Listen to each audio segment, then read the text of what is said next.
मुठभर टाकून पोतभर काढणारा हा बळीराजा, म्हणजे गुन्हाकाराचं भांडवल तयार करणारा हा माणूस गरिबीत कसा असू शकतो. एकदा बाळासाहेब ठाकरे म्हणाले होते आम्हाला की शरद जोशी या राज्याचे मुख्यमंत्री असतील, तुम्ही ग्रामीण भागातल्या निवडणुका लढवा, तुमची ताकद आहे.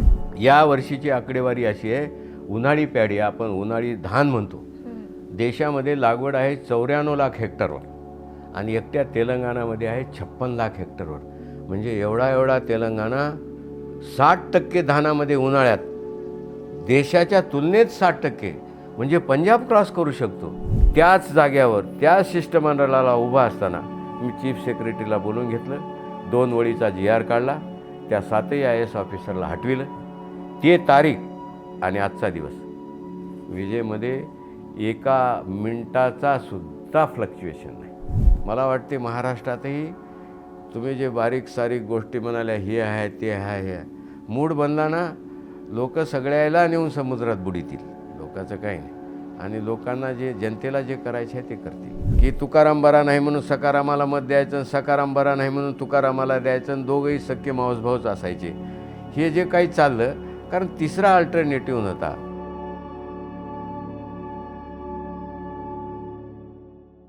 जो किसानों की बात करेगा वो देश पे राज करेगा, या घोषवाक्याने तेलंगणा येथील BRS पार्टीने महाराष्ट्राच्या राजकारणात एंट्री केली आहे. एंट्री केल्याबरोबर गेल्या काही महिन्यांच्या काळामध्ये अनेक माजी आमदार खासदारांनी या पक्षामध्ये प्रवेश केला. त्यातलेच एक शंकरअण्णा धोंडगे, मराठवाड्यातले नामवंत नेते, शेतकरी नेते शंकरअण्णा धोंडगे आज बोलभिडूच्या व्यासपीठावरती उपस्थित आहेत.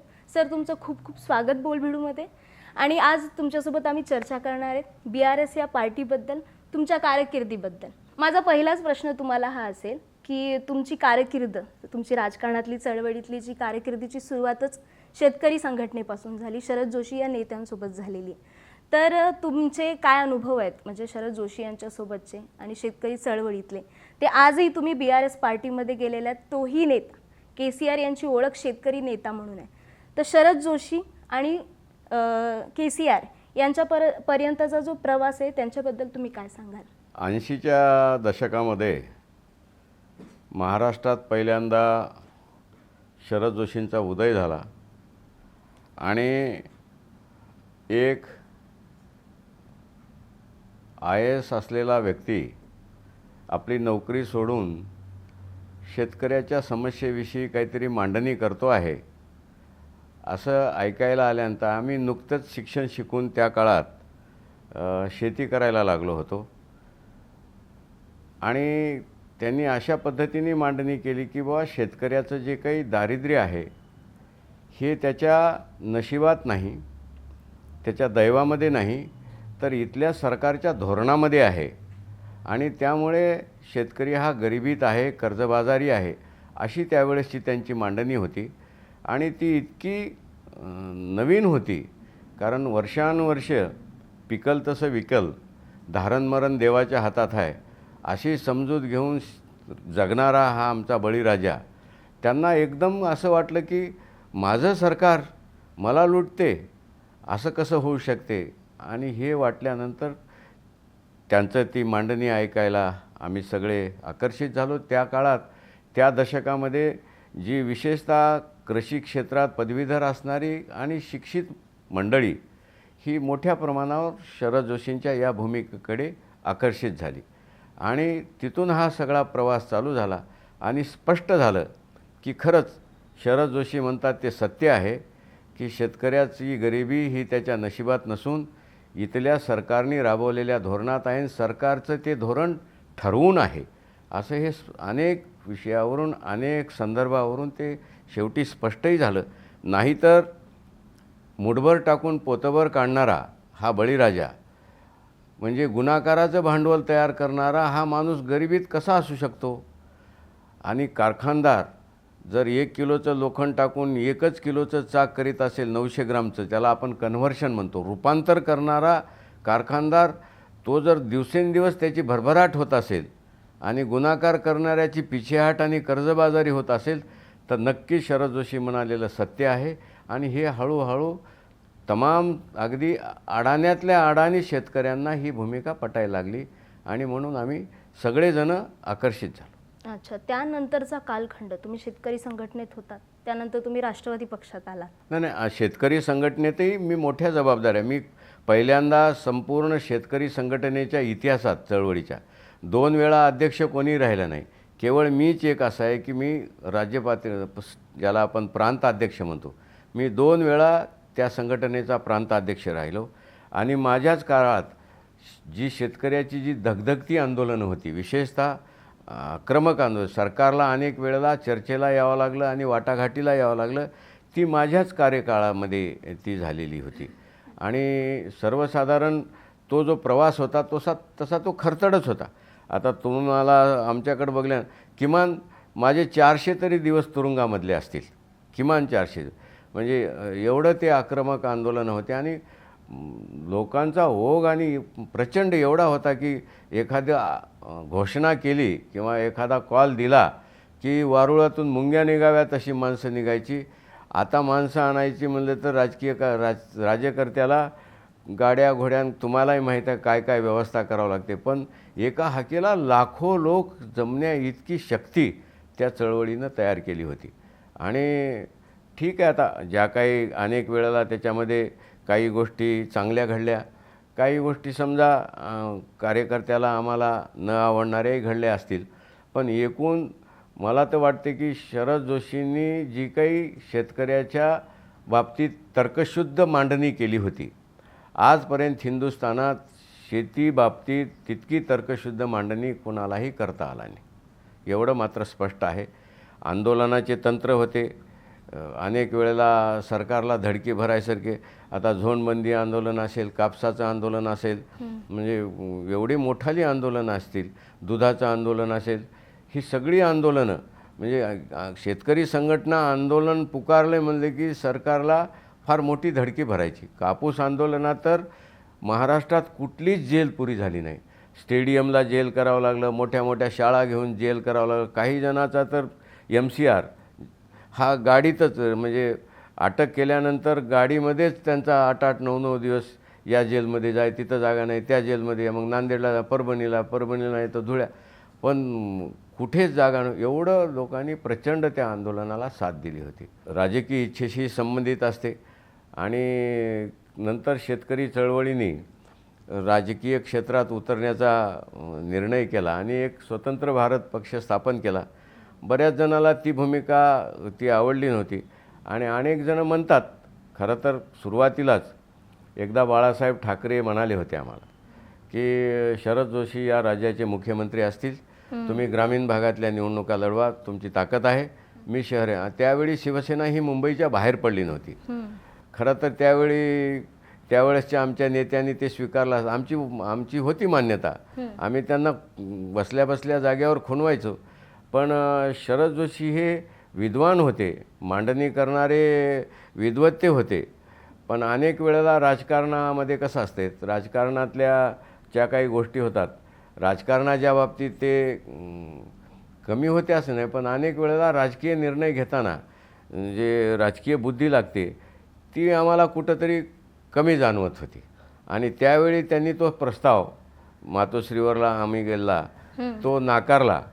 आणि कुठंतरी काहीतरी कधीतरी म्हणले असतील, आमच्या तरी कधी ऐकण्यात नाही की मी राजकारणात आलो तर मतं मागायला आलो तर जोड्यानं मारा. हे विरोधकांनी फार मोठं एक प्लॅन केला. कारण एक ब्राह्मण माणूस महाराष्ट्रातल्या तमाम बळीराजाला आणि शेतकऱ्याला भाळतो आहे आणि फार मोठी शक्ती उभा राहते आहे म्हणल्यानंतर मग राज्यकर्ते मोठे चतुर असतात, ते चटकिनीचंच रूप असते. ते बरोबर त्यांनी कुठलं काय वाक्य काढलं की त्याचा इतका प्रचार केला. खरं तर ती थोडी चूक झाली.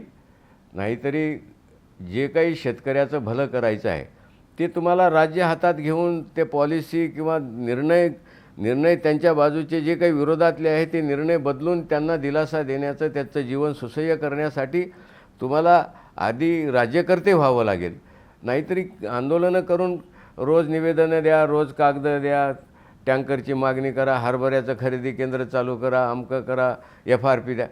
काय 70 वर्ष जर उगं कागदच द्यायचा असेल आणि धरणेच धरायचं असेल आणि त्यातून काही मिळकत होणार असेल तर आंदोलनातून फार काही साध्य होईल असं होत नाही. आणि कुठल्याही चळवळीला, आंदोलनाला एक 10 वर्ष जवानी असते. हम्म. त्याच्यानंतर मग कार्यकर्ते हळूहळू थकतात. जाऊ दे रे, काय किती बाऱ्या जायचं मोर्चाला, किती बाऱ्या जायचं अधिवेशनाला, काही होत नाही, काही जात नाही, हे सरकार काय ऐकत नाही, असं कार्यकर्त्यांमध्ये एक थोडीशी निराशा होते. आणि त्या जवानीच्या चलतीच्याच काळात जर तुम्ही त्याला सत्ता मिळवण्यामध्ये जर परिवर्तित केलं, तर मग आपण ज्या वर्गासाठी आंदोलन केलं आहे त्यांना न्याय मिळण्याची शक्यता असते. पण ते काही शेतकरी संघटनेला आम्हाला जमलं नाही. आणि मग नंतर आम्ही तो राजकीय पक्ष काढला, 200 जागा उभा केल्या, त्याच्यापैकी फक्त 2च निवडून आल्या. म्हणजे आणि मग नेत्यांनाही वाटते की बाबा ज्यांच्यासाठी आम्ही करतो, ज्या समाजासाठी करतो, त्यांना आम्हाला मत द्यायला काय तेवढं अवघड होतं काय. आणि मग मोठे मोठे कार्यकर्तेसुद्धा आत्मविश्वास गमावत असतात. पण नंतर मग त्या चळवळीला उतरती कळा लागली आणि चळवळीचे अनेक तुम्ही बघितले की आता अनेक तुकडे झाले. तिकडं आम्ही पवारसाहेबाला जॉईन केलं, तिकडं राजू शेट्टींनी स्वतंत्र काढली, पाशा याच्याकडे गेला, काय ते BJP, म्हणजे अशी चौचौकट जिकडल्या तिकडं ज्याचे त्याचे. आणि राजकीय स्वार्थ म्हणण्यापेक्षा राजकीय महत्त्वाकांक्षा तयारच होते. आता तुम्ही अराजकीय राहतो म्हणणं हे मला वाटते थोडं संशयास्पद आहे. काही जणं म्हणतात बाबा मी अराजकीय आहे, मला काही संबंध नाही. ते संशयास्पद आहे, कारण कोणीच अराजकीय राहू शकत नाही. आता मी सुरुवातीला ज्यावेळी 80च्या दशकात कामाला लागलो, शिकलेला तरणा बांड मुलगा चांगले कामं करायला लागला की माझं नाव शंकर.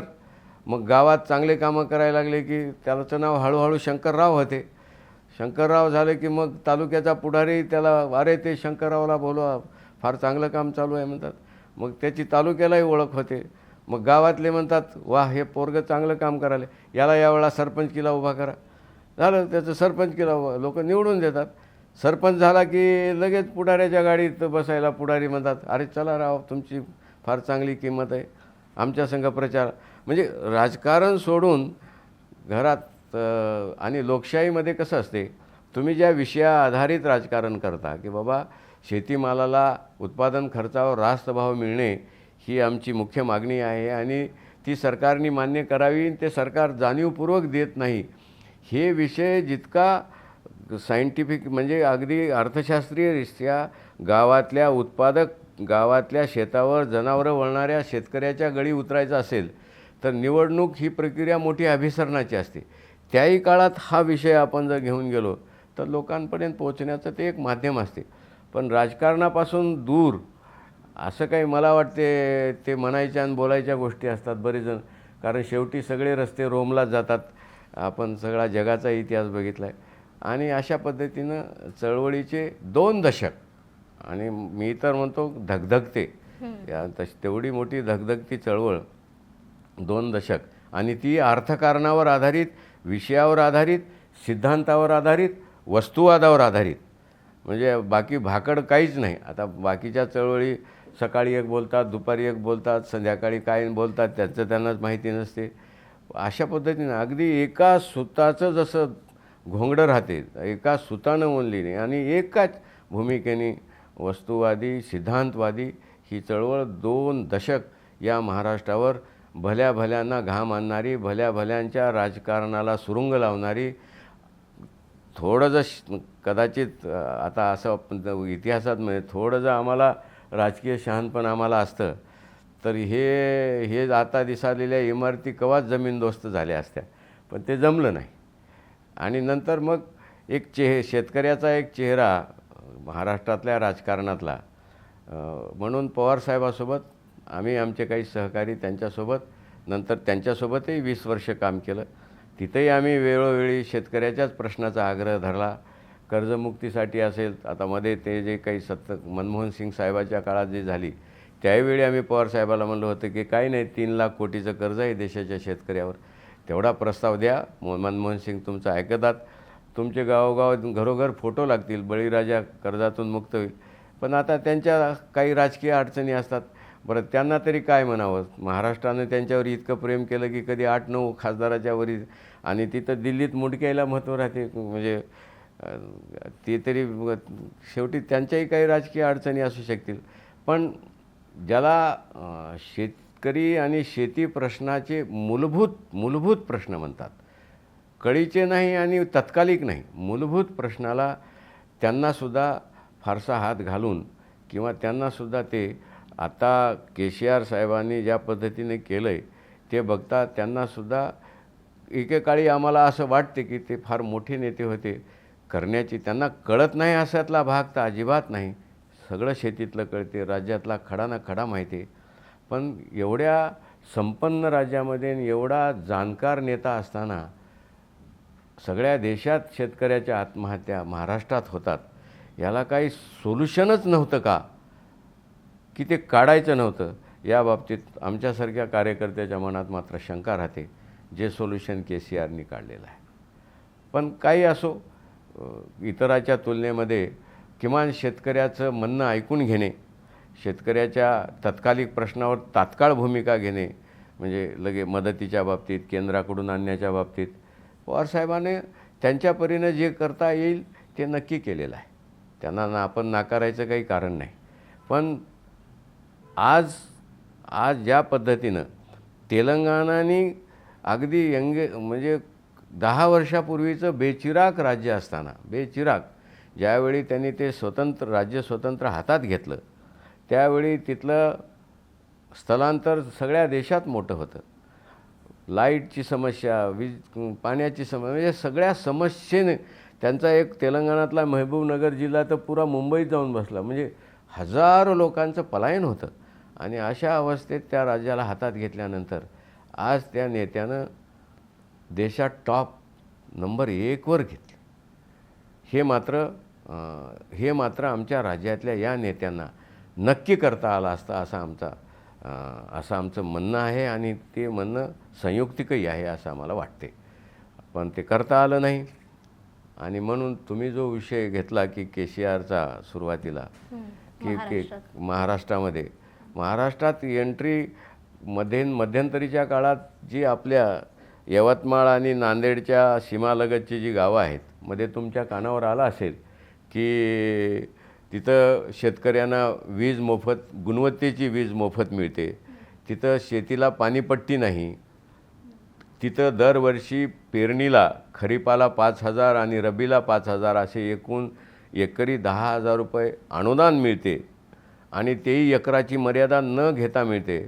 तिथं ट्रॅक्टरला सबसिडी 95% आहे, तिथं ठिबकला 100%. अशा शेकडो योजना, ज्याला रयतू बंधू म्हणतात, त्या शेतीसाठी त्यांनी लागू केल्यानंतर त्याची 5 वर्षे अंमलबजावणी झाल्यानंतर 1978 साली कापूस उत्पादक शेतकऱ्यांनी तेलंगणात, हिंदुस्थानात पहिल्यांदा आत्महत्या केल्या होत्या. पण आज तिथल्या आत्महत्या शून्यावर आल्या. हे त्यांनी सोल्युशन काढलं आणि तिथला शेतकरी खुशाल झालेला दिसला. म्हणून ही शेजारची जी काही महाराष्ट्रातली आपली गावं होती बॉर्डरची, त्यांनी जवळपास 50 गावात असा ठराव करून ते सरळ KCRकडे गेले. KCR साहेबांना सांगितलं की, आणि महाराष्ट्र सरकारलाही सांगितलं की, एक तर आम्हाला तेलंगणाच्या धर्तीवर या सगळ्या शेतकऱ्याला योजना लागू करा, नाहीतर आम्हाला तेलंगणात घाला. आता तेलंगण राज्यामध्ये महाराष्ट्रातली गावं ते काही घटनात्मक त्याला अडचणी आहेत. पण मग महाराष्ट्र सरकार त्यावेळी फार मोठं सतर्क झालं. मग प्रशासकीय पातळीवर बैठका वगैरे हा सिलसिला झाला. कोणी काही पॅकेज देतो, हे देतो, पण सर्वसाधारण ती ठिणगी होती, ती संघर्ष रेषा होती की बाबा तेलंगणासारख्या छोट्या राज्यामध्ये इथले नेते के चंद्रशेखर राव इथं शेतकरी समाजाला हे देऊ शकतात. आणि महाराष्ट्र हा तर संपन्न राज्य आहे, इथं देशामध्ये सगळ्यात जास्त नद्या आहेत, इथली जमिनीची सुपीकता तेलंगणापेक्षा जास्त आहे, ज्याला फर्टिलिटी म्हणतो. या राज्याला समुद्रकिनारा आहे. विशेष या राज्याला म्हणजे देशाची आर्थिक राजधानी, ज्याला इकॉनॉमिक कॅपिटल म्हणतो, मुंबई आहे. आणि मनुष्यबळ आहे, खनिज आहे, जंगल आहे, आणि इतक्या सगळ्या नैसर्गिक संपदा असताना इथल्या 70-75 वर्षात इथल्या राज्यकर्त्याला त्याला कन्व्हर्ट इंटू इकॉनॉमी त्याचं रूपांतर अर्थकारणात का करता आलं नाही? मग हे तर महाराष्ट्रातलं देशातलं सगळ्यात संपन्न राज्य असायला पाहिजे. आपण 70-75 वर्षात सिंचनामध्ये 16-17% का अडून राहिलो?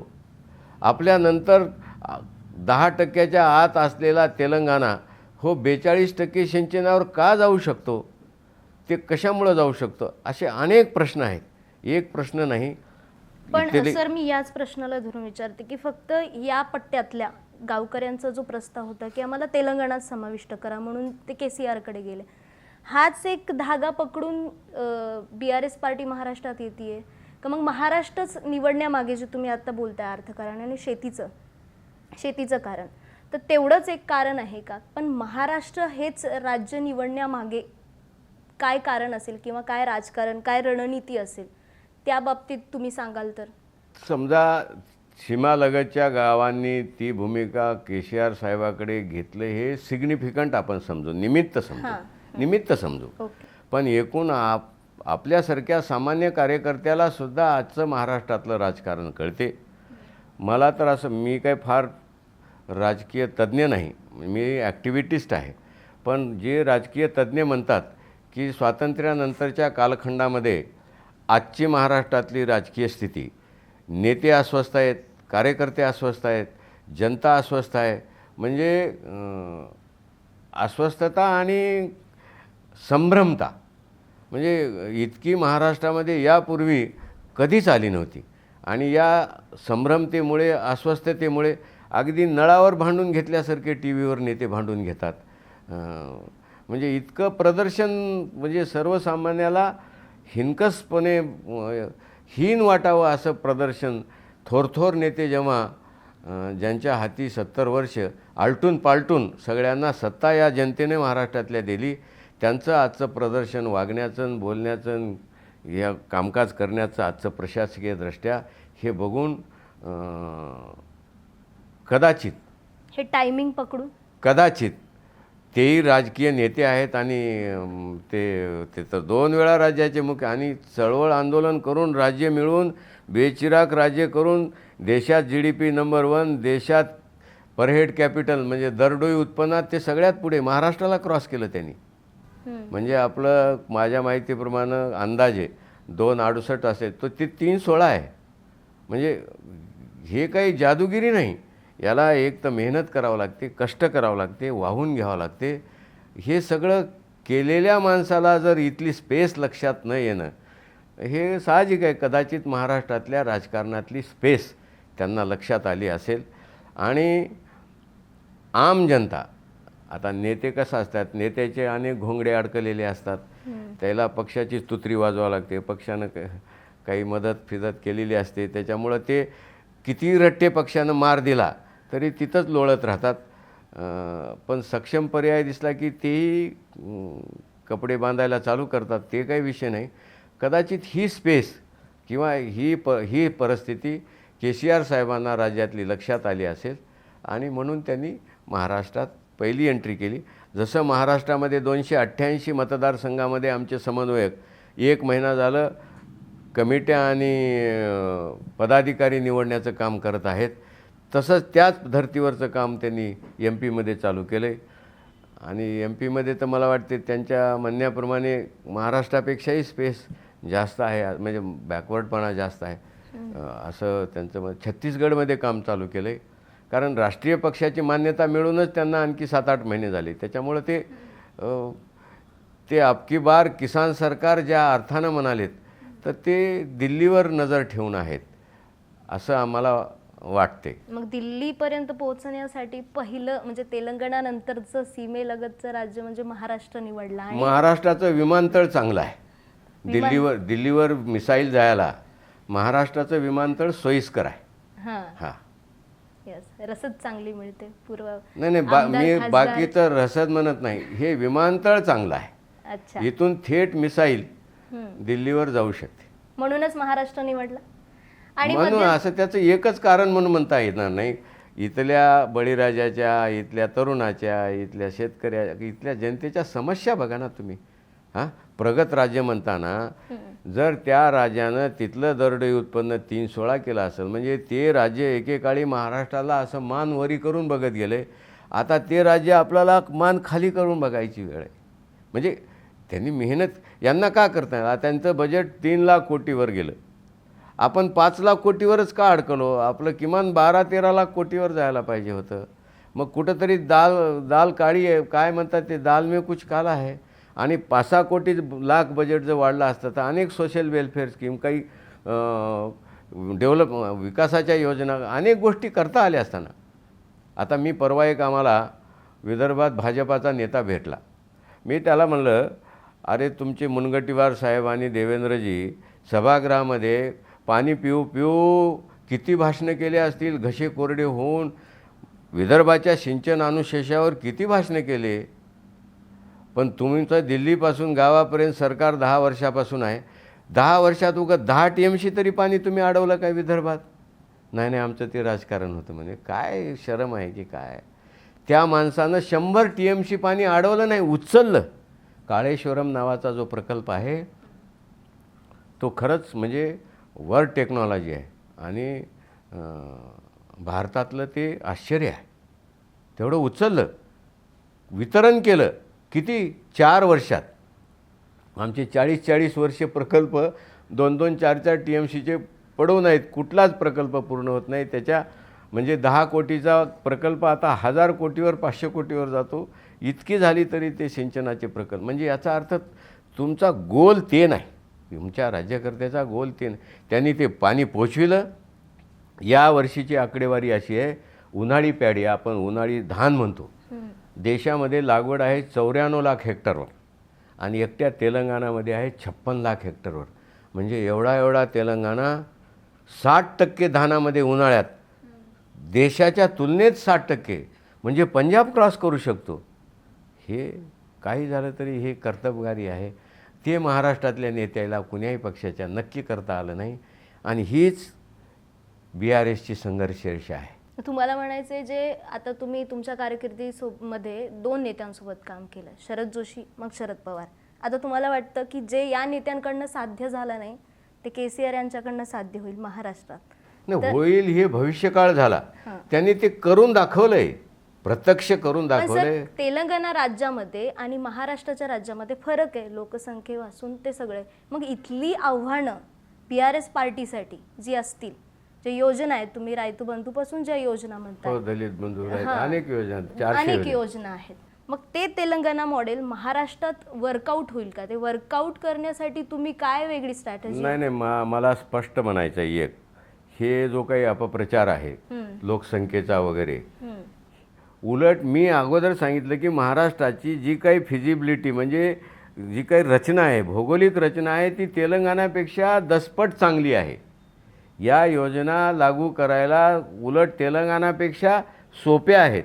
आम्ही स्पष्ट सांगालो की आम्हाला फक्त 5 वर्षे द्या आमचं सरकार आल्यानंतर, त्याच्यापेक्षा आम्ही इथं चांगल्या पद्धतीच्या योजना, म्हणजे तिथं कमी अडचणी आल्या असतील. आणि तांत्रिकदृष्ट्या बघितलं तर काय, तिकडला पिन ड्राईव्ह आणून इकडल्या लॅपटॉपला घालायचं आहे, काय त्याचं कोणतं आहे?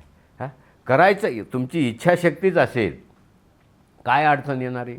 तुमची लोकसंख्या जास्त आहे तर तुमचं आय जास्त असणार आहे, तुमची उत्पादकता जास्त असणार आहे, तुमची क्रयशक्ती जास्त असणार आहे. म्हणजे तुमचा लोकसंख्या हा कुठं प्रश्न येतो? हां, आणि आकारानं मोठा असेल तर उत्पन्नही मोठंच राहणार आहे. आणि हे जे मध्ये मध्ये बोलतात की नाही महाराष्ट्राला अवघड जाईल, हे त्यांना काहीतरी बोलून न करायच्या गोष्टी असतात. काही आता कोणीतरी मध्ये एका TVवर न्यूज दिली की तेलंगणा दिवाळं काढील KCR, तेलंगणाचं. आणि ते मुलाखत देणारा किंवा स्टेटमेंट करणारा नेता एकेकाळी फायनान्स मिनिस्टर राहिलेला आहे. पण ते कसं आहे, त्यांना कळायला पाहिजे की बा कुठल्याही राज्याला कर्ज घेताना त्याच्या सकल उत्पन्नाच्या 25%च्या वरी कर्ज कोणी RBI देत नाही. कर्ज घेताना काही नियम्स आहेत, रूल्स आहेत, रेग्युलेशन्स आहेत, नॉर्म्स आहेत. RBI असो, IMF असो, वर्ल्ड बँक असो, ती काय उचललं की घेऊन जाय गाडीभर पैसे असं थोडंच म्हणते. तुमचे आपल्याला शेताची 7-12 द्यायला गेलं तर त्याचे 100 कागद मागतात. राज्यावर कर्ज पण इतकं सगळी समज असताना पण लोकात संभ्रम टाकायचा की नाही नाही दिवाळं निघालं, आम्हाला आमच्या राज्याचं दिवाळं काढायचं. अरे तुम्ही कधीच काढून टाकलं आहे दिवाळं, आणि आणखी काय ठेवलं हे न कर. बरं, माझा इथल्या राज्यकर्त्यांना हे कळत नव्हतं असं नाही. तुम्ही त्यांचं हेल्थ सेक्टर बघा, तुम्ही त्यांचं शिक्षण क्षेत्र बघा, त्यांनी म्हणजे सगळ्या क्षेत्रात, IT क्षेत्रात तर यावर्षी त्यांनी किती 3.25 लाख कोटीचा एक्सपोर्ट आहे. तुमच्या पुण्याला क्रॉस केलं त्यांनी. जगातली कुठलीच कंपनी नाही अशा सगळ्या कंपन्या हैदराबादमध्ये आहेत. आणि विजेचं तर काय, माझा एक मित्र आहे पेपर इंडस्ट्रीमध्ये हैदराबाद, ते मला ना 5 वर्षामध्ये सलग 15 मिनटं लाईट गेलेली एकही घटना नाही. काय पद्धत आहे. मी KCR साहेबाला म्हणलं, साहेब सगळं तुमचं बघितलं, आम्ही खूप चर्चा केली, तुमचं मॉडेल बघितलं, तुमची प्रशासकीय पद्धत बघितली सगळं, आणि सभागृहात राहिल्यानं किंवा जसा आंदोलक आहे तसा एक राजकीय अनुभवी आहे किंवा प्रशासकीय अनुभवी आमदार राहिल्यामुळं आहे. मी त्यांना म्हणलं मला तेवढंच एक गणित समजून सांगा की बाबा तुम्ही लाईट कशी फुकट इतकी पूर्ण वेळ देता, एवढं कसं केलं, हे जमलं कसं. आमच्या महाराष्ट्राला तर रिसोर्सेस जास्त आहेत, का नाही जमलं. त्यांनी अगदी 2 मिनटात गोष्ट सांगायचं. त्यांनी सांगितलं मैं जब मुख्यमंत्री बना तो इलेक्ट्रिक कॉर्पोरेशन में जे 7 IAS ऑफिसर होते त्या सगळ्याला बोलून घेतलं आणि त्यांना विचारलं की मला शेतकऱ्याला वीज गुणवत्तेची मोफत द्यायची, कसं देता येते सांगा. आता IAS वाल्याचं तर कसं राहते, सगळा देश IAS लोकांच्या गिरपमध्ये आहे. पहिल्यांदा ते निगेटिव्ह असतात, no sir, no no, impossible, highly impossible. त्यांनी सांगितलं उठा, ठीक. त्यांनी सांगितलं की मी 10 माणसं असे त्या कॉर्पोरेशनमधले शोधून काढले की ते कारगुजार काम, म्हणजे त्यांना सगळं नॉलेज असलेले, टोटल त्या क्षेत्राचं नॉलेज असलेले 10 माणसं काढले. त्यांना बोलविलं, त्यांना सांगितलं की पूर्ण वेळ मला शेतकऱ्याला वीज मोफत द्यायची आहे, देता येते का सांगा, तुम्हाला काय लागली ते मी देतो. त्यांनी सांगितलं की सर देता येते. अरे देता येते तो क्यों मरवाए रे भाई 35 साल हमको, म्हणजे तुम्हाला खरंच देता येते तर 35 वर्ष आम्हाला का मारून टाकलं, म्हणजे असं ते. ठीक आहे, त्यांनी जे जे मागितलं ते दिलं म्हणले. आणि मग शेवटीची मीटिंग झाली, ते आले, फायनल झालं सगळा आराखडा. आणि जाता जाता ते शिष्टमंडळ होतं, त्यांनी सांगितलं की सर हमारी और 2 मांगे है. ते म्हणले कोणती. आम्हाला 25 कोटी रुपये बगर फाईल न पाठवता मंत्रालयात आम्हाला खर्चायला द्या. आम्ही ते फुजूल खर्चिणार नाही, पण एखाद्या वेळा लाईन व्होल्टेजमध्ये एकदा डाऊन आला किंवा चढ आला, अप आला तर अनेक टावर त्याच्यामध्ये फेल होतात. आम्हाला कमी आलं तर शेजारी राज्यातून रातोरात काही 100-50 मेगावॅट वीज खरेदी करावं लागते. मग मंत्रालयात फाईल पाठवा, एनर्जी मिनिस्टर, चीफ सेक्रेटरी, यूँ त्यों, उसमें 10-20 दिन जाते, 10-15 तो दिन. आमच्या इकडं ग्रीड सगळे फेल होऊन बसतात, नुकसान होते. आम्हाला 25 कोटी रुपये द्या. त्यांनी सांगितलं 25 नाही 35 देतो चला. और दूसरी क्या मांग है. सर बोले ये हमारे सर के ऊपर 7 IAS ऑफिसर है, ये काम नहीं करने देते. नो नो ठहरो, मैं CS से बात करूँगा, मैं एनर्जी मिनिस्टर से बात करूँगा, तुम रुको. ये बहुत हमको तकलीफ देते सर. त्याच जाग्यावर त्या शिष्टमंडळाला उभा असताना मी चीफ सेक्रेटरीला बोलून घेतलं, 2 वळीचा GR काढला, त्या 7ही IAS ऑफिसरला हटविलं. ते तारीख आणि आजचा दिवस, विजेमध्ये 1 मिनिटाचा सुद्धा फ्लक्च्युएशन नाही. म्हणजे याचा अर्थ हा देश पुरा विदाऊट IAS म्हणजे आपण जे म्हणतो त्यांनी त्यांचं म्हणणं की ये सब मंत्री बिंत्री उसके गिरब में है. आता तिथं तलाठी नावाचा प्राणी ठेवला नाही. तेलंगणात तलाठी नाही. त्यांनी 5,000 हेक्टरचे एक क्लस्टर केलं आहे आणि तिथं फक्त तुमचं बायोमॅट्रिक पद्धत, अगदी रजिस्ट्री शेताची करायची असेल तरी 15 मिनटात खतम. त्यांनी 68 लाख शेतकऱ्याचा विमा काढला आहे, LIC. त्याच्या घरी नैसर्गिक हो कशाने मृत्यू हो, त्याच्या 10व्याच्या आधी 5 लाखाचा चेक जाते. मुलगी लग्नाला आली, कुणाची असो, कुणाही समाजाची, पत्रिका फक्त 18 वर्षाच्या वरची पाहिजे, 1,16,000चा भांडे घ्यायला चेक. मुलगी जन्मली तर 13,000 रुपये घरला जातात. ते म्हणजे तिच्या तर बाळातपणापासून काय काय आता ते एवढ्या. आणि दलित कुटुंब असेल, त्यांना जर व्यवसाय करायचा असेल तर त्याला 10 lakh. No document, no guarantee, काहीच नाही. फक्त त्यांना आधार कार्ड आणि गावातलं रहिवासी प्रमाणपत्र, 10 लाख रुपये त्यांना. अशा त्यांनी धनगराला मेंढ्या फुकट. म्हणजे समाजातला असा एकही घटक ठेवला नाही की त्याच्या तिजोरीतले पैसे त्याच्या खिशात थेट जातील. आता इथं आमचे फडणवीस साहेब आणि ते शिंदे साहेब 3 बाऱ्या म्हणले बाबा 6,500 कोटी आम्ही शेतकरी कुटुंबाला देणार. आता आपल्याकडं 1.5 कोटी कुटुंब आहेत, 3 बाऱ्या म्हणलेत मंत्री. आता तेही परिणाम नांदेडला केसीआर साहेबाची सभा झाल्यानंच त्याला आठवलं, आजवर काय आठवलं नव्हतं. नाही तर इतके दिवस कोण आठवलं, काहीच आठवलं. त्यांनी जे 5,000 कोटी रुपयाची तरतूद केली 1.5 कोटी कुटुंबाला, ते पुन्हा आणखी ते बोलले. आता खरं तर त्यांनी माहिती घ्यायला पाहिजे. तिथं जवळपास दरवर्षी मला वाटते 16,000 कोटी, 16 हो कमीत कमी 10,000 रुपयाप्रमाणे आपल्या त्यांनी इथं 1.5 कोटी आहेत ना, 10,000प्रमाणे यांना 49,000 कोटी द्यायला पाहिजे त्यांच्या तुलनेमध्ये. ते 16,000 कोटी दरवर्षी शेतकऱ्याला थेट त्याच्या खात्यात टाकतात, एकरी 10,000प्रमाणे. आता हे एवढ्या मोठ्या राज्यात ते फक्त 6,000 कोटीच घेऊन नाचालेत, आणखी तर काय आलंही नाही आणि गेलंही नाही. पण कसं आहे की करायचं असेल तर तुम्ही योग्य दिशेनं करा. आम्ही अनेक वेळेला म्हणलं की बाबा इथले शेतकरी आत्महत्या करतायत, तुम्ही किती दिवस समुपदेशन करणार? 15-15 वर्ष कुठं समुपदेशन असते काय? त्याच्यावर काहीतरी योग्य सोल्युशन काढा. पण इथं कुणाचीही राजकीय इच्छाशक्ती नाही. प्रगत म्हणणारा महाराष्ट्र आज पिछाडीवर गेला आहे. शेतकरी अस्वस्थ आहे. तिथल्या जर योजना बघितल्या तर अगदी मग ते अंमलात आणल्यात. त्यांनी करतो कुठं म्हणालेत, केसीआर साहेब करतो म्हणाले. त्यांनी ते मॉडेल तयार केलं आहे. जसंच्या तसं मॉडेल आम्हाला महाराष्ट्रात लागू होणं आवश्यक आहे. आता जवळपास 75 वर्ष झाली आमचा यांच्यावर कुणाचाही विश्वास नाही. एखादा मुलगा जर 75 वर्ष एखाद्या वर्गात सलग नापास झाला तर त्याच्या बापानं त्याला विचारलं पाहिजे की पोरा तू का नापास व्हायला? आणि पोरगा जर म्हणला की बाबा मी 76व्या वर्षी नक्की पास होणार आहे, तर बापानं म्हणलं पाहिजे की 75 वर्ष तू नापास झालास याचं कारण जर तुला कळलं नसेल तर तू 76व्या वर्षी पास होणं शक्य नाही. आता तुला घरी शेतावर नांगरावर जायला पाहिजे, त्याची फीस नाही भरली पाहिजे.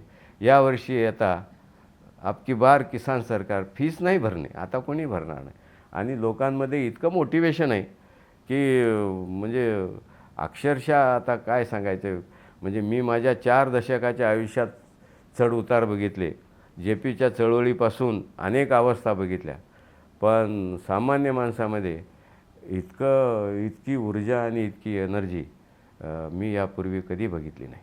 सर, BRS पार्टी शेतकरी वोट बँकवरती फोकस करते, मराठवाडा मग आता महाराष्ट्राच्या शेतकरी वर्गावरती. पण जो शहरी मतदार आहे, मध्यमवर्गीय मतदार आहे, त्यांच्याकडे तुम्ही कसं फोकस करणार? म्हणजे ज्या तुमच्या योजना आहेत त्या जास्तीत जास्त ग्रामीण भागावरती आणि शेतकरी वर्गावरती फोकस करणाऱ्या ज्या आहेत.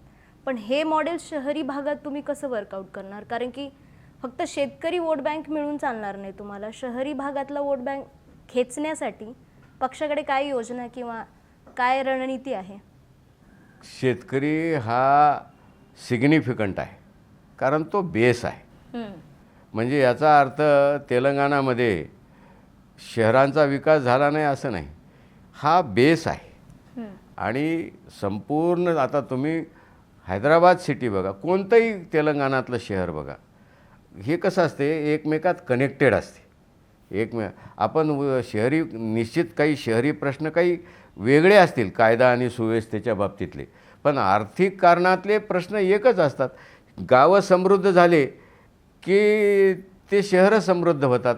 आता गावच जर भिकार झाले तर शहरात समृद्धी कशी येईल? आणि प्रत्येक गाव, आता त्यांनी हैदराबाद मोठी IT सिटी बनवली, त्यांचे प्रत्येक शहरं बघा तिथं. आणि तरुणाला काम मिळालं, वेगवेगळ्या क्षेत्रात, शिक्षण क्षेत्रात गेले, इरिगेशन वाढलं, रोजगार वाढला.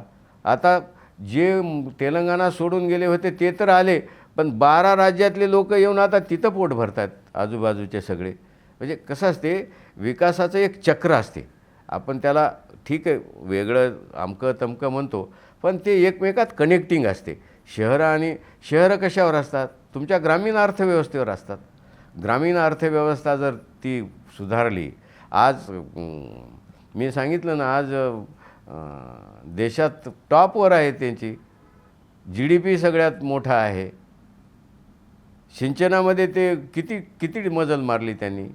म्हणजे सगळ्या क्षेत्रात ग्रामीण भागातलं रोजगार वाढला, शेतीचं उत्पन्न वाढलं की आपोआप सगळ्या गोष्टी त्या शहरांमध्ये वेगवेगळ्या क्षेत्रात रोजगार वाढीमध्ये पर्क्युलेट होतात. हे विषय एकमेकाला कनेक्टेड आहेत, असे विभक्त विषय नाहीत. हां, जे काही मानवी काही समस्या शहराच्या आणि याच्या असतात, म्हणजे राहण्याच्या, लोकवस्तीच्या, आता त्यांनी जी पाणी पुरवठा केली, मला वाटते 1,00,000च्या वरती पाईपलाईन आहे आणि सगळ्या गावागावांना शुद्ध पाणी दे. त्यांच्या स्मशानभूमी हे पार्क आहेत. म्हणजे अगदी छोट्या छोट्या गोष्टीसुद्धा त्यांनी ग्रामीण भागात त्या उभा केल्यात ना. विकासाचं एक चक्र असते, एकमेकाला ते कनेक्टेड असते. तुमची क्रयशक्ती गावातली वाढली तरच शहरातली दुकानदारी चालते ना. आणि मोठे मोठे आता उद्योग, IT शहर झालं ते हैदराबाद. असे काही वेगळे अर्बन प्रश्न काही बाबतीत वेगळे असतील, पण अर्थकारणाच्या बाबतीत ते रुरलशी किंवा ग्रामीण भागाशी कनेक्टेड आहेत.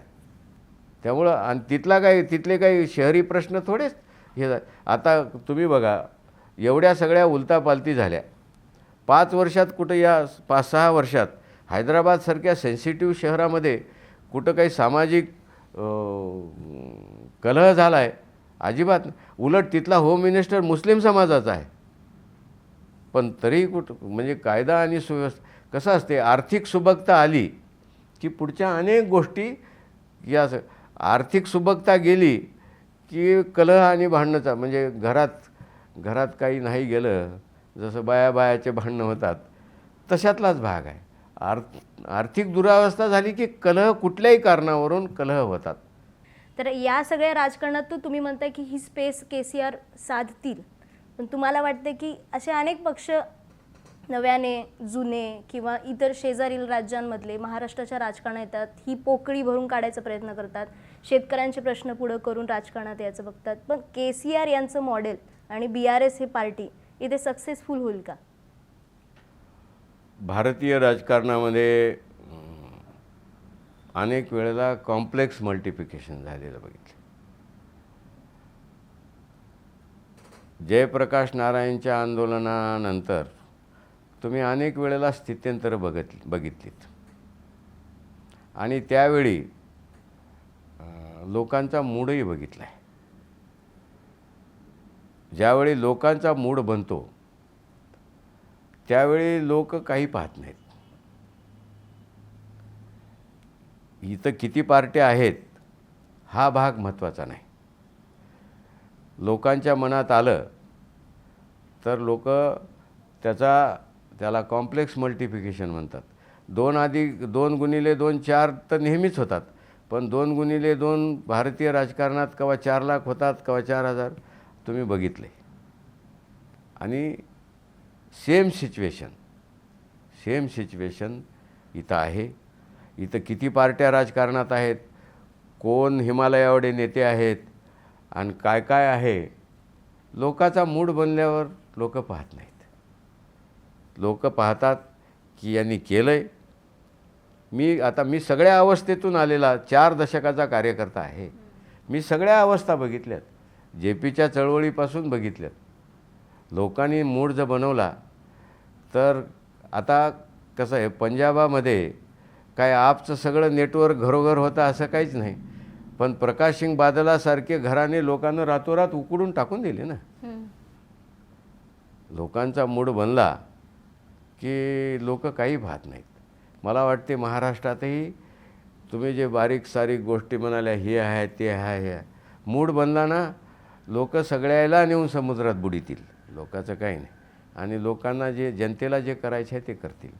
पण मी आतापर्यंतच्या माझ्या राजकीय सामाजिक, मी काही राजकीय तज्ज्ञ नाही, पण मी जे काही प्रवास केला आहे ते मला लोकांचा मूड मात्र इथल्या प्रचलित आणि आत्ता असलेल्या दोन्ही राजकीय विरोधी आणि सत्तेतल्या पक्षांच्या बाबतीत मला काही चांगला मूड दिसत नाही. आणि लोक या बाबतीत नक्की निर्णय घेतील. कारण त्यांनी मॉडेल केलं आहे, ते जर करतो म्हणत असतील, तेलंगणा मॉडेल हे केलं आहे आणि ते यशस्वी मॉडेल झालं आहे तिथल्या ग्रामीण भागातला, तिथला शहरी भागातला, आणि तेही किती 1 दशकाच्या आत, 1 दशकाच्या आत. म्हणजे आणि तिथं पाण्याची तर किती किल्लत, म्हणजे दोन्ही इकडून कृष्णा आणि इकडून गोदावरी आणि असा हुटासारखा तेलंगणा, म्हणजे म्हणजे वरी चढता त्यांना तर ग्रॅव्हिटीने काहीच नाही. आपल्या इथं एवढी सगळी संपदा असताना आपण 13-14% वरी जाऊ शकत नाही. सिंचनाच्या बाबतीत कुठलीच काही व्यवस्था नाही. टीका होते तुमच्या पक्षावर की काय नाही, BRS पार्टी महाराष्ट्रात येऊन मतं खाणारी पार्टी बनणार आहे, वेगळं काही करणारच नाही. तर मग तुमच्या पक्षात जे माजी आमदार खासदारांचा पक्षप्रवेश होत आहेत, तर या प्रवेश होणाऱ्या नेत्यांचे किंवा यांच्या प्रवेशांचे निकष काय आहेत तुमच्या पक्षातर्फे, किंवा तुमचे नेते असे कोणते निकष ठरवत आहेत? म्हणजे त्या मतदारसंघातले नाराज नेते म्हणावेत का दुसऱ्या तिसऱ्या फळीतले कार्यकर्ते किंवा नेते म्हणावेत, नक्की काय निकष ठेवलेत तुम्ही? टीका जे कोणी करतात याचा अर्थ म्हणजे 2.5-3 महिन्यापूर्वी एंट्री केलेली पार्टी ही जर इथल्या प्रस्थापित नेत्यांना टीका करावी लागते, तर हे आमचं सगळ्यात मोठं म्हणजे आमची दखल घेत नाही, ही आमचं यश आहे, हे आमचं यश आहे. याचा अर्थ की ही पार्टी दमदारपणे काम करेल. आणि फक्त एक आहे की लोक ठरवत असतात, पार्टी जनता ठरवत असते. कार्यक्रम ही पार्टी आली म्हणजे कार्यक्रम आधारित आली. यांनी आधी स्वतःच्या राज्यात ते मॉडेल तयार केलं आहे आणि त्यांचं म्हणणं आहे की या राज्यात तर त्या राज्यापेक्षा इथली जी काही नैसर्गिक संपदा आणि परिस्थिती आहे ती चांगली आहे, त्याच्यामुळे या राज्यामध्ये आणखी चांगल्यापैकी यशस्वी होऊ शकते.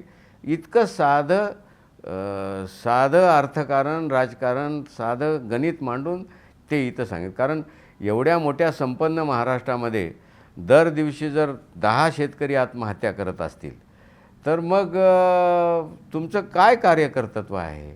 आणि आत्महत्या हा कलंक आहे. खरं तर समृद्ध महाराष्ट्र आपण म्हणतो, प्रगत महाराष्ट्र म्हणतो, पुरोगामी म्हणतो, उगा नावं ठेवून घ्यायचे काही बी आपल्या मनाने.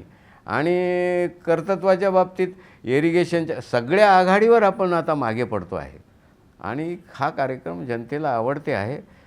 फक्त एक आम्ही निकष ठेवतो की जनरली पक्षामध्ये दागी माणसं जे दागी आहेत, कलंकित आहेत, त्या माणसांपासून KCR साहेब म्हणतात की बा पक्षाला थोडं अंतर ठेवा. कारण आता हे फार मोठा फ्लो महाराष्ट्रामध्ये येतो आहे आणि मतं खाणारा नाही. आज हे म्हणालेत मतं खाणारा पक्ष म्हणून. आणखी साधारण सप्टेंबरच्या महिन्यात हे प्रस्थापित नेते म्हणतील की यांची दखल घेतली पाहिजे. आणखी 2 महिन्यानं म्हणतील की आता आमचं संपलं आहे, आम्हाला घरला जायची वेळ आली म्हणते. कारण हा विषय आधारित पक्ष आहे आणि हा काही इथं कुणाचे मतं खायला आलेला पक्ष नाही. त्यांनी आधी ते मॉडेल स्वतःच्या राज्यात इतक्या क्रिटिकल अवस्थेमध्ये ती राबवलं आहे, यशस्वी केलं आहे आणि 5 वर्षापासून ते कार्यान्वित आहे. आणि संपन्न असलेल्या महाराष्ट्रामध्ये ही दुर्दशा आहे हे कोणी समजू शकते. याच्यासाठी काही कोणी पंडित आणि विद्वान आणायची सुद्धा गरज नाही आणि जनता काही दूधखुळी नसते. फक्त इतके दिवस का थांबलोत, इथली जनता का थांबली की तुकाराम बरा नाही म्हणून सकारामाला मत द्यायचं, सकाराम बरा नाही म्हणून तुकारामाला द्यायचं आणि दोघंही सख्खे मावसभाऊच असायचे. हे जे काही चाललं, कारण तिसरा अल्टरनेटिव्ह नव्हता. आज लोकांना हा तिसरा पर्याय भारत राष्ट्र समितीच्या वतीने आणि KS चंद्रशेखर रावाच्या वतीने एक समृद्ध, चांगला, विकासाचा, गुणवत्तेचा आणि आव्हानात्मक तिसरा पर्याय दिसतो आहे. बघा तुम्हाला या 6 महिन्यात ते काय होईल. हे लोक पर्याय आपोआप, त्याच्यासाठी बेरीज वजाबाकीची सुद्धा गरज नाही. हे जे लोक कधी स्वीकारतील आणि यांना केव्हा घरला पाठवतील याला हे सुद्धा लागणार नाही. तुमच्या पक्षाने घोषणा देखील केली होती 288 मतदारसंघांवर तुमचे उमेदवार तुम्ही उभे करणार आहात महाराष्ट्रात. तर एवढ्या प्रमाणात उमेदवार उभे करायचे म्हटल्यावरती पक्षप्रवेश देखील तितकेच होणार आहेत. चालू आहे. सध्याच्या काळात असा कोणता मोठा चेहरा आहे जो तुमच्या पक्षात येणार आहे? तर आता तुम्ही ज्यांना मोठे चेहरे म्हणता, खरं तर ते इतके छोटे दिसाले जनतेला. म्हणजे अलीकडच्या काळात KCR राज्यात आले तेव्हापासून तुम्ही तुमची त्यांच्या एंट्रीची सगळी भाषणं तपासा KCR साहेबाची. म्हणजे अगदी मुद्द्याच्या पलीकडं काही नाही. ते आपल्या लोकांसारखं बरगळत नाही ते. लोकांना ते इतका कदर आला आहे, त्या गोष्टीचा वीट आला आहे. आणि चंद्रशेखर राव किंवा BRS ही पार्टी अत्यंत प्रभावीपणे पर्याय म्हणून पुढे येईल. एवढंच नाही तर ही कधी सगळ्याला ओलांडून पुढे जाईल याचासुद्धा यांना कळणार नाही. कारण यांनी 2 दशक या महाराष्ट्राच्या जनतेला सर्व आघाड्यावर पिछाडीवर टाकलेला आहे. महाराष्ट्र इतका संपन्न म्हणणारा महाराष्ट्र उभा करण्यामध्ये कोणीही फारसं आता अलीकडच्या 2 दशकामध्ये, त्याच्या अगोदर झाला असेल, या राजकारणाच्या याच्या गोरखधंद्यामध्ये फार काही कोणी लक्ष घातलेलं नाही. तुम्ही मध्यंतरी मागणी केली होती की KCR यांनी छत्रपती संभाजीनगर किंवा नांदेडमधून लोकसभा लढवावी. तर तुम्हाला असं वाटतं की शेजारील राज्यांमधले नेते महाराष्ट्रात निवडून येतील लोकसभेवर आणि KCR निवडून येतील नांदेडमधनं किंवा? नाही, पहिल्यांदा मी खुलासा करतो की भारत राष्ट्र समिती हे राष्ट्रीय पक्ष झालेला आहे. एक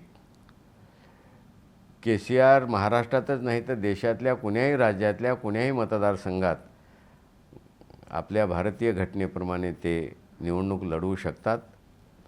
नाहीतरी यापूर्वीच्या अनेक परंपरा आहेत ना, वाशिमला गुलाम नबी आझाद उभं राहण्यापासून, असं काही नाही. तो काही विषय नाही. त्यांनी उभं राहू नये अशातला काही भाग नाही. पण ते एक कार्यकर्तृत्ववान राजकारणातलं एक मोठं व्यक्तिमत्व आणि स्वतःला वाहून घेतलेले, चळवळीतून पुढे आलेलं, आणि 1 दशक म्हणजे फार काळ नाही हो. बेचिराग झालेला जर तेलंगणा, तर त्यांनी देशात आणि महाराष्ट्रासारख्या प्रगत राज्याच्या पेक्षा पुढे जाऊन जर एक प्रगत राज्य उभा केला असेल तर निश्चितपणे त्यांच्या कार्याची दखल, ते भाषण नाही करत, ते उभा केलं आहे त्यांनी, ते मॉडेल आहे.